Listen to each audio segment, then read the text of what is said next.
kalian melakukan sanitasi. Ya, jadi biar kalian nanti belajar dan bisa tenang. Ya, duduk dengan baik. Ya, posisinya tegak. Ya. Nah, setelah kalian mengambil sikap yang sempurna, kemudian tarik nafas yang dalam. Pejamkan mata. Tarik nafas, pejamkan mata.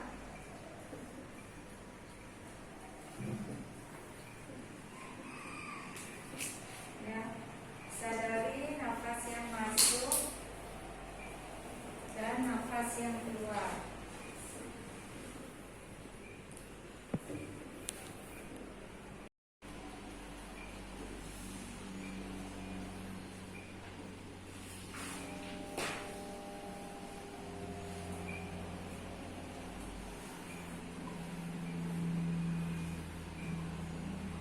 Rasakan udara hangat yang keluar dari lubang hidung.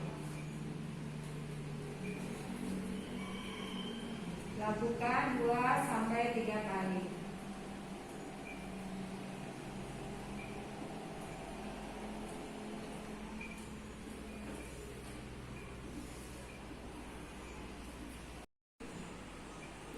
Amati apa yang anak-anak rasakan pada tubuh kalian. Rasakan perut yang mengembang saat menarik nafas, dan rasakan perut yang mengempes saat kalian membuang nafas. Bayangkan hal-hal menyenangkan yang pernah anak-anak alami dari kecil sampai saat ini. Rasakan kebahagiaan itu kembali dalam pikiran dan kehidupan kalian.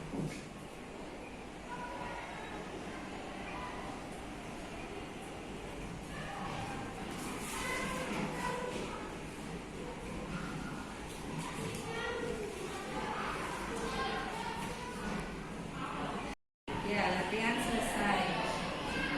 Silakan kita lanjutkan kembali aktivitas belajar dengan perasaan yang lebih tenang, pikiran yang lebih rileks. Nah, apa saja kesepakatan kelas kita hari ini? Ya, tidak membuang sampah. Yang kedua, fokus ya. Fokus pada pelajaran. Tidak mengganggu teman. Disiplin. Datang ke sekolah tepat waktu. Tema 1, pembelajaran kedua. Kita akan belajar mengenai ya, jadi tujuan kita belajar hari ini adalah siswa atau anak-anak mampu mengidentifikasi berbagai tangga nada dengan benar. Kemudian anak-anak mampu menjelaskan siklus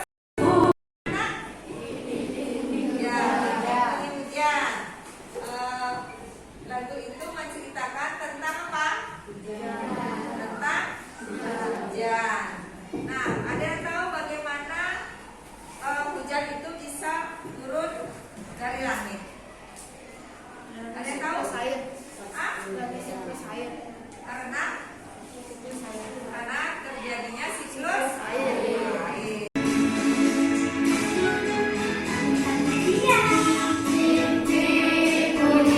Hujan di atas genteng, airnya turun.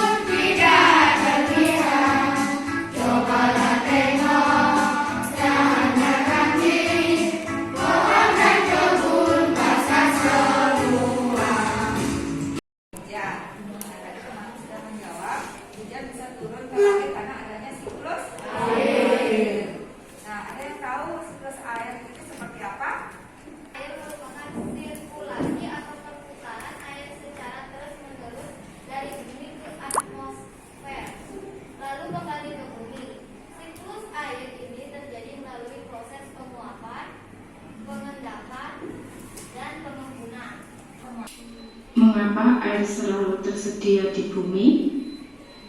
Air selalu tersedia di bumi karena air mengalami siklus. Apa itu siklus air? Siklus air merupakan sirkulasi atau perputaran air secara terus-menerus dari bumi ke atmosfer, lalu kembali ke bumi. Dan proses penguapan atau disebut evaporasi. Tumbuhan juga mengeluarkan uap air ke udara. Uap air dari permukaan bumi naik dan berkumpul di udara. Lama-kelamaan udara tidak dapat lagi menampung uap air atau jenuh.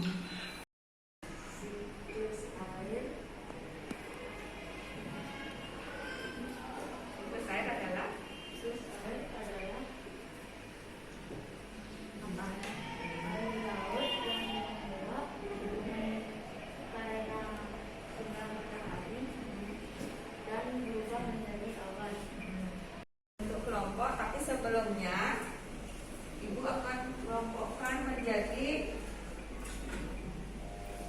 membuat kelompok berdasarkan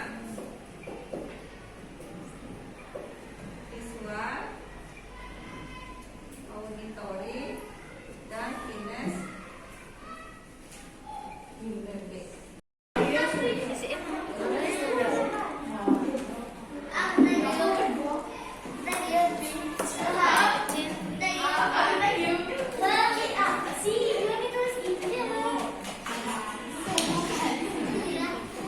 Ya, jadi ini adalah nama-nama anak yang termasuk kelompok visual, auditory, dan kinestetik. Jadi nanti untuk pengumpulan tugasnya, kalian nanti kalau yang visual buat ringkasan, ya membuat ringkasan dari yang kalian baca. Ya, nanti Ibu akan berikan kalian satu bacaan mengenai siklus air, nanti Ibu kalian ringkas. Kemudian untuk yang auditory dari tampilan video yang tadi kalian tonton, kalian nanti akan membuat juga ringkasannya. Ya, kemudian untuk kinestetik, nah ini juga dari yang kalian lihat tadi videonya itu, kalian bisa membuat berupa bagan siklus air. Bisa nanti kalian menggunakan plastisi, nanti dengan menggunakan kertas lipat. Ya, itu yang untuk kinestetik. Aku akan membuat gambar mengenai siklus air. Ya, nanti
bagikan.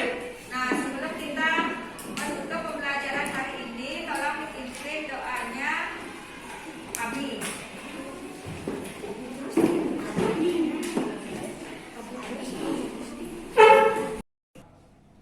Perasaan saya saat merencanakan dan melaksanakan pembelajaran berdiferensiasi yang berorientasi juga dengan PSE, yaitu pembelajaran sosial emosional, adalah sangat senang dan merasa tertantang.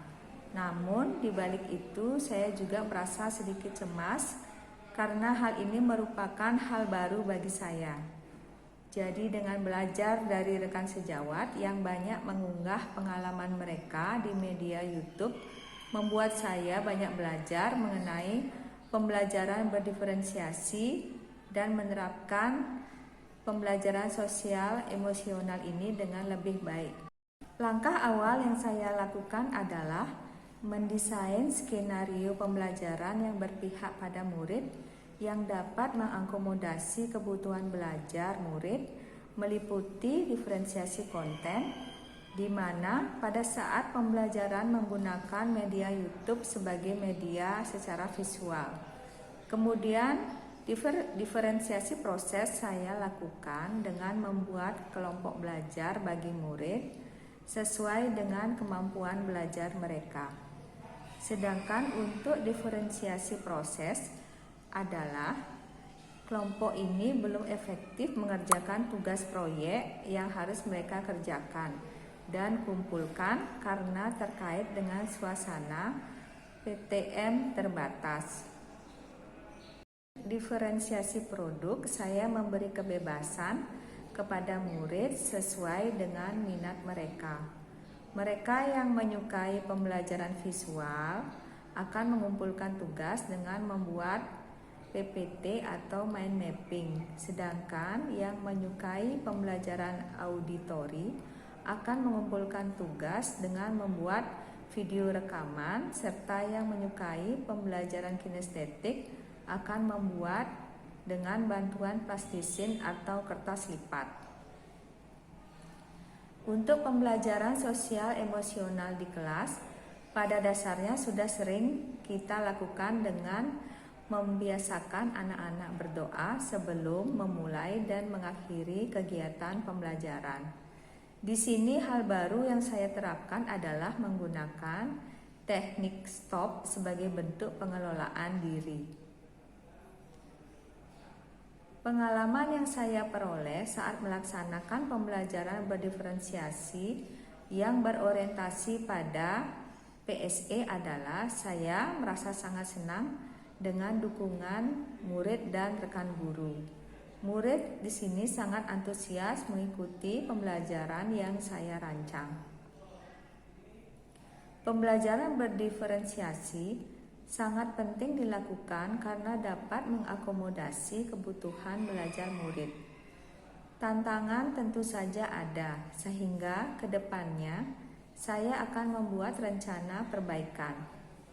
Adapun rencana perbaikan yang saya lakukan dengan menerapkan pembelajaran berdiferensiasi berorientasi PSE, yaitu yang pertama, lebih peka terhadap kebutuhan belajar murid sehingga skenario pembelajaran yang saya rancang dapat mengakomodasi seluruh kebutuhan belajar murid. Yang kedua, menerapkan teknik KSE yang lain sehingga murid akan lebih banyak memiliki pilihan, baik itu kesadaran diri, pengelolaan diri, kesadaran sosial, keterampilan relasi, dan pengambilan keputusan yang bertanggung jawab. Yang ketiga, meminta umpan balik terhadap murid dan rekan sejawat terkait proses pembelajaran yang sudah saya terapkan. Demikian refleksi dari saya. Semoga apa yang sudah saya lakukan dapat bermanfaat dan semoga hal-hal yang sudah saya perbaiki menjadi refleksi bagi diri saya. Terima kasih.